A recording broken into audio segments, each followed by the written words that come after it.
स्वामींना आपण घरात आणत नाही, स्वामींना आपण घरात प्रतिष्ठित करत नाही, स्वामींची प्रतिष्ठापना आपण करत नाही, तर लक्षात घ्या ब्रह्मांड नायकाची इच्छा असते.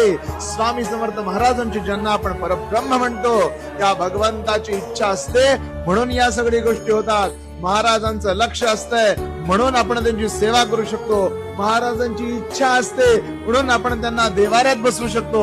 महाराजांची इच्छा असते म्हणून आपण नित्य सेवा करू शकतो. लक्षात घ्या ब्रह्मांड नायकाने ठरवलंय की कोण माझा भक्त होणार, ब्रह्मांड नायकाने ठरवलंय की कुणाचा उद्धार होणार, म्हणून आणि म्हणूनच आपल्याकडून या सेवा घडतात. लक्षात घ्या करता करविता देता न्याय करता सगळं स्वामी स्वामी स्वामी आहे. महाराजांनी ठरवलंय म्हणून सेवा करतोय, हे वाक्य आयुष्यभर डोक्यात ठेवा.